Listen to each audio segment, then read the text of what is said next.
Greetings to all my dear friends and students. दोस्तों, एक कहावत आपने जरूर सुनी होगी, success usually comes to those who are too busy to be looking for it. Simple सा फंडा है, अगर आप अपनी गोल के प्रति लगे रहें या मेहनत करते रहें, definitely one day you will achieve your goal.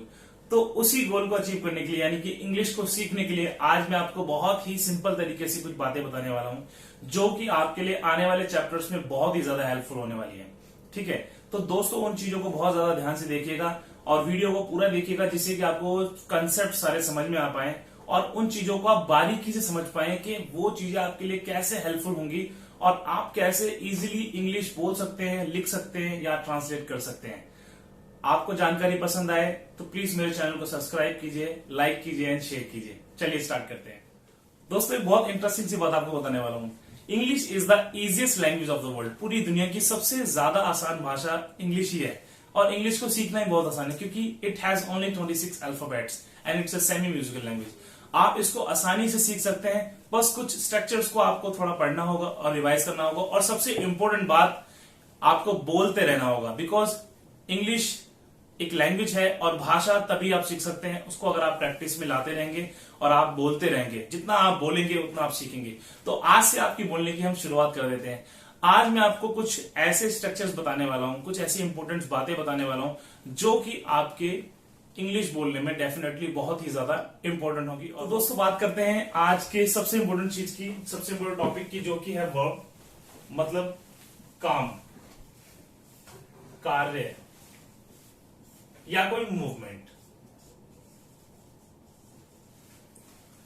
इसको हम एक्शन के रूप में भी जानते हैं। दोस्तों, बहुत ही इंपॉर्टेंट चीज है, आप इसको प्लीज ध्यान समझिएगा, क्योंकि आने वाले सभी चैप्टर्स में हम जो भी हम चैप्टर पढ़ेंगे, जितनी भी हम इंग्लिश बोलेंगे, सब में हमें वर्ब की सबसे ज्यादा जरूरत पड़ने वाली है। ये एक पार्ट ऑफ इस सीरीज का सबसे इंपॉर्टेंट टॉपिक है, जो कि आज आप पढ़ रहे हैं। इसको आपको समझना पड़ेगा, बहुत इजीली आपको मैं समझाने वाला हूं, और इसको आपको लर्न भी करना पड़ेगा। मैं आपको कुछ वर्ब्स भी दूंगा जो आप पढ़ेंगे, और हम उसके बाद जब नेक्स्ट चैप्टर पढ़ेंगे उसमें हमें टेंस के अंदर इसका यूज करना होगा, जिससे कि हम अपनी इंग्लिश को अच्छे से अच्छा इंप्रूव कर सके।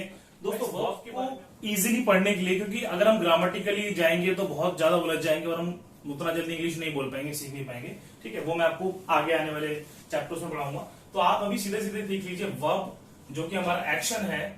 ठीक है, एक्शन के हम लोग 5 फॉर्म्स होती है हमारे पास। First form, second form, third form, fourth form और फिफ्थ फॉर्म। ठीक है, हम 5 फॉर्म्स में वर्ब को पढ़ेंगे। जो फर्स्ट फॉर्म होती है हमारी, जैसे एग्जांपल के लिए मैं लेता हूं गो, जाना। ठीक है, जाना, गो। अब ये जो फर्स्ट फॉर्म होगी हमारी, ये प्रेजेंट के लिए यूज होगी। ठीक है, वो मैं आपको बताऊंगा प्रेजेंट में कहां कहां यूज होगी, हम आगे पढ़ेंगे। ठीक है, सेकंड फॉर्म हमारी जो होगी इसकी सेम रहेगा, ये हमारी पास्ट के अंदर होगी, पास्ट। ठीक है, पास्ट में यूज होगी। और हमारी थर्ड फॉर्म, ठीक है, जो होगी प्रेजेंट और पास्ट,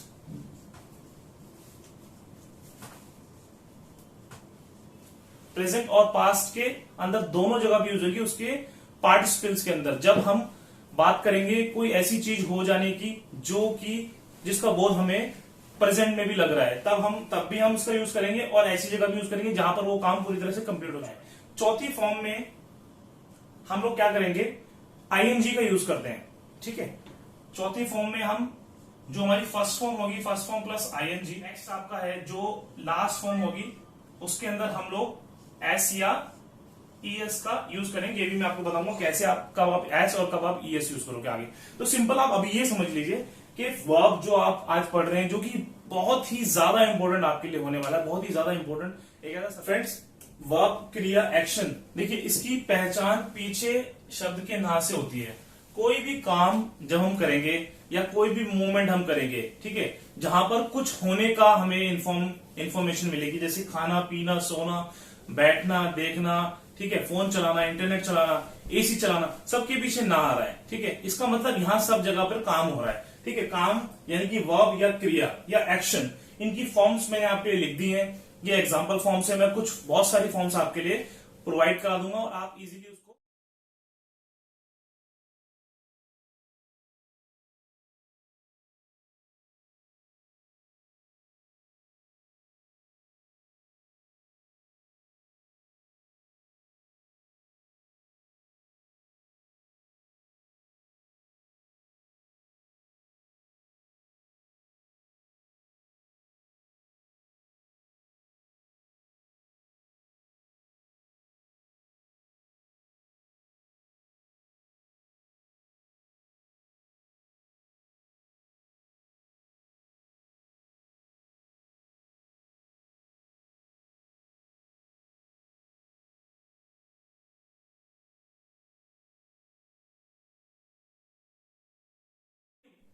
वर्ब को इतना ज्यादा इंपॉर्टेंट इसलिए मैं दे रहा हूं क्योंकि अगर आपको ज्यादा से ज्यादा वर्ब्स याद होंगी, आपको ज्यादा जो इसकी फॉर्म्स याद होंगी, तो आप ज्यादा से ज्यादा अच्छी इंग्लिश, एक्यूरेट इंग्लिश बोल पाएंगे।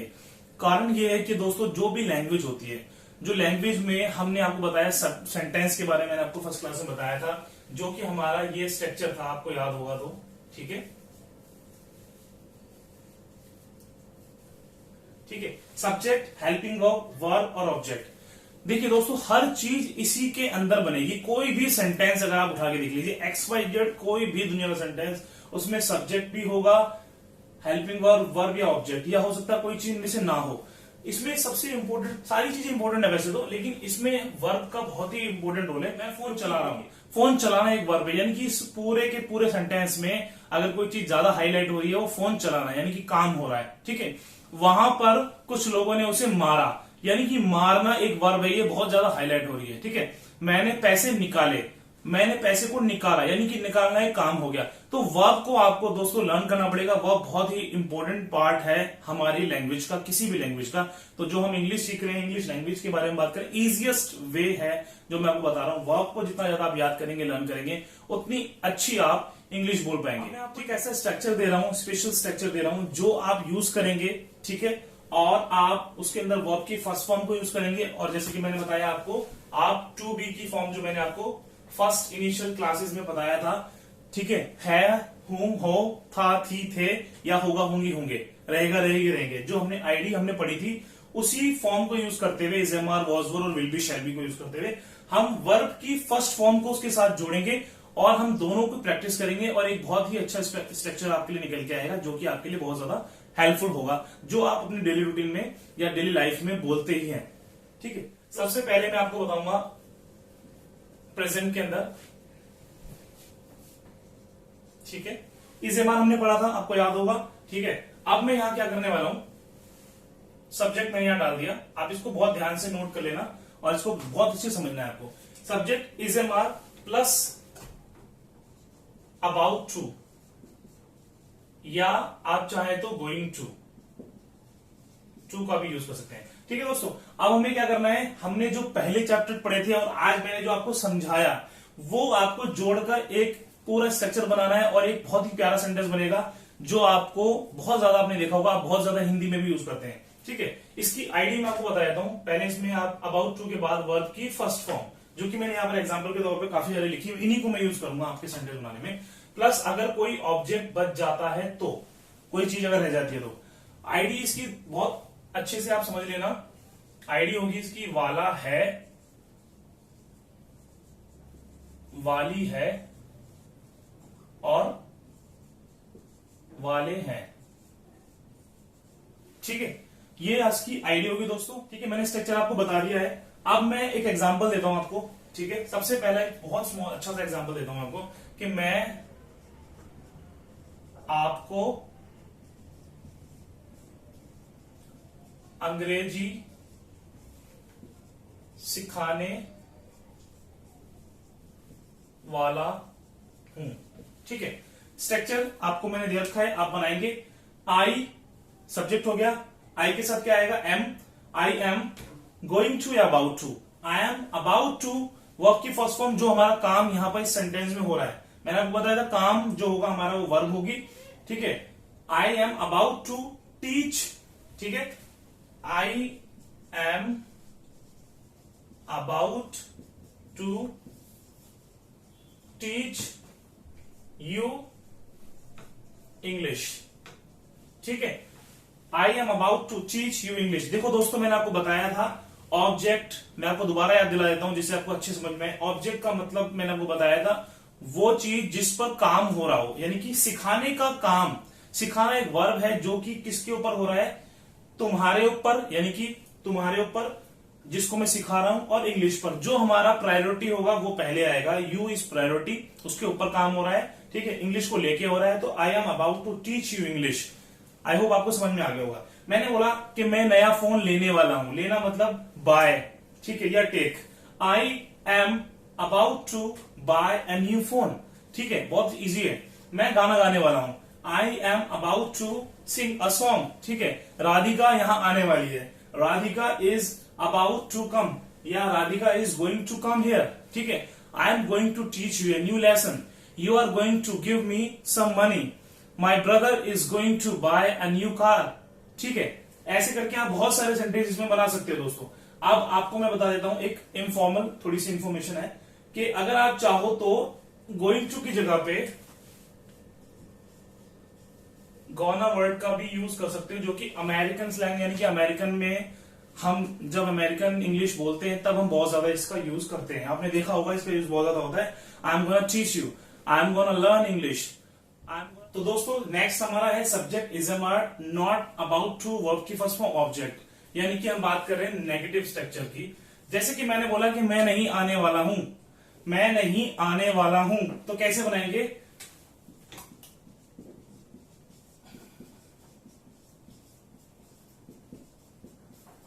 आप देखिएगा ध्यान से, सब्जेक्ट हो गया मैं, आई के साथ आएगा एम, आई एम, नॉट आ जाएगा as it is not, about to यानी कि जो हमारा स्ट्रक्चर है, I am not about to come, मतलब कि मैं नहीं आने वाला हूं। अब आप देखिए बहुत सारे सेंटेंस हम बनाएंगे। वो नहीं गाना गाने वाली है, she is not about to sing, she is not going to sing या she is not gonna sing, ठीक है। मैं नया फोन नहीं लेने वाला हूं, I am not gonna take new phone या I am not about to take new phone, ठीक है। मेरे पिताजी मुझे कार नहीं देने वाले हैं, my father is not going to give me a new car, ठीक है। वो कॉलेज में एडमिशन नहीं लेने वाली है, she is not going to take admission in the college, ठीक है। इस तरह से आप बनाएंगे। कब है इंटेरोगेटिव की, जो कि हमारा क्या वाला स्ट्रक्चर होता है, उसमें हमारा इज एम आर पहले आएगा, फिर subject, about to, going to, verb की फर्स्ट फॉर्म और जो भी हमारा बच्चा कुछ ऑब्जेक्ट है। क्या मुझे, एग्जाम्पल ले लेते हैं, क्या मुझे खाना मिलने वाला है, कैसे बनाएंगे? एम, क्योंकि आई है, am I about to get, मिलने के लिए, am I about to get food, क्या मुझे खाना मिलने वाला है? Am I about to get food. क्या मैं आपको इंग्लिश पढ़ाने वाला हूं? Am I about to teach you English. मैंने बोला क्या राधिका रोने वाली है? Is Radhika about to cry, ठीक है। सबके पीछे क्वेश्चन मार्क आएगा। Is Radhika about to cry, क्या मैं कुछ लिखने वाला हूं? Am I about to write something, क्या तुम मुझे देखने वाले हो? Are you about to see me. अब हम बात करेंगे इंटेरोगेटिव प्लस नेगेटिव, यानी कि क्या और नहीं वाले वाक्य। स्ट्रक्चर वही, थोड़ा सा चेंज हो जाएगा, सब्जेक्ट के बाद नॉट आएगा, is am are subject, not, about to, going to, verb की फर्स्ट फॉर्म और ऑब्जेक्ट, ठीक है गाइस। जैसे कि मैंने एग्जांपल बहुत सिंपल सा लेना है आपके लिए, क्या वो वापस नहीं आने वाली है, ठीक है। हम बोलते हैं ऐसा यूजली, ठीक है। वह लड़की है तो इज आएगा पहले, is she not about to come back, या आप बोल सकते हो रिटर्न, ठीक है। Is she not about to return, is she not about to come back, ठीक है। क्या मेरा दोस्त मुझे मेरे पैसे वापस नहीं देने वाला है? इज माई फ्रेंड, ठीक है, is my friend not going to pay me back. पे बैक मतलब पैसे वापस देना, पे मी बैक मतलब मुझे पैसे वापस देना। Is my friend not going to pay me back, करेगा W family, is am are helping verb जो है हमारी, subject, about to, going to और वर्ब की फर्स्ट फॉर्म के साथ ऑब्जेक्ट। तो एक एग्जांपल मैं बहुत इजी सा ले लेता हूं आपके लिए। वो हमें क्या खिलाने वाली है, ठीक है, वो हमें क्या खिलाने वाली है, ठीक है। तो व्हाट, क्या के लिए व्हाट आएगा, ठीक है। देखो दोस्तों इंटेरोगेटिव में आप याद रखना, जो क्या होता है वो फर्स्ट ऑफ ऑल आता है, ठीक है। अगर बीच में क्या आ रहा है तो इसका मतलब वो डब्ल्यू एच फैमिली का है और वो व्हाट है, ठीक है। वो हमें क्या खिलाने वाली है, व्हाट इज, शी है, इज आएगा, what is she going to feed us, वो हमें कौन सी किताब देने वाला है। which book is he going to give us? देखिए which book, ठीक है, is he going to give us, ठीक है गाइस, बहुत सिंपल था। एक लास्ट एग्जांपल ले लेते हैं हम। तुम कौन सा गाना प्ले करने वाले हो? विच पहला आ जाएगा, कौन से के लिए? सॉन्ग, ठीक है। अब मैं आपको एक छोटी सी इंफॉर्मेशन दे देता हूं। जब हम WH फैमिली के विच का यूज करते हैं, WHICH, विच का जब हम यूज करते हैं, या हाउ मच का हम यूज करते हैं, या हाउ मैनी का यूज करते हैं, तो जिस चीज की हम बात कर रहे होते हैं इनके साथ, उसको हम यहां पर ही जोड़ देते हैं इसके साथ, विच के साथ। जैसे मैंने बोला, जैसे हमने ऊपर सेंटेंस बनाया था विच बुक, तो यहां बुक भी आ गया इसके साथ ही, सब्जेक्ट से पहले, आई मीन ये हेल्पिंग वर्ब से पहले। हाउ मच टाइम, जैसे आपने देखा होगा, हमने पढ़ा था पहले, how much time have you, ठीक है। विच सॉन्ग, तो ऐसे हमने विच सॉन्ग भी जोड़ दिया। Which song are you going to play? Which chapter are you going to learn? Which chapter, chapter आ गया यहां पर, which chapter are you going to learn? ठीक है, दोस्तों हमने आज पढ़ा कि हम वर्ब का यूज कैसे करेंगे आगे आने वाले सेंटेंसेस में, और आगे आने वाले चैप्टर्स में जो हम टेंस स्टार्ट करेंगे तो वर्ब का यूज बहुत ही ज्यादा होने वाला है। इसलिए मैंने आपको समझाया कि वर्ब का इंपॉर्टेंस एक लैंग्वेज में क्यों होता है और कैसे इतना ज्यादा जरूरी होता है। आज मैंने आपको एक छोटा सा चैप्टर पढ़ाया, अबाउट टू, गोइंग टू, जिसका आप यूज करेंगे जैसे कि मैंने आपको समझाया उस तरह से। आपको मैं नेक्स्ट चैप्टर में जो पढ़ाऊंगा उसी का पास्ट में हम कैसे यूज करेंगे और फ्यूचर में हम कैसे यूज करेंगे, ठीक है। तो आप इसको अच्छे से तैयार कीजिए, रेडी कीजिए और अच्छे से इसकी प्रैक्टिस कीजिए। तो गाइस, अगर आपको आज की वीडियो अच्छी लगी तो प्लीज वीडियो को लाइक कीजिए, चैनल को सब्सक्राइब कीजिए, एंड अगर कोई भी क्वेश्चन आप पूछना चाहते हैं तो अपना आप कमेंट भी कर सकते हैं। Thank you very much, stay tuned.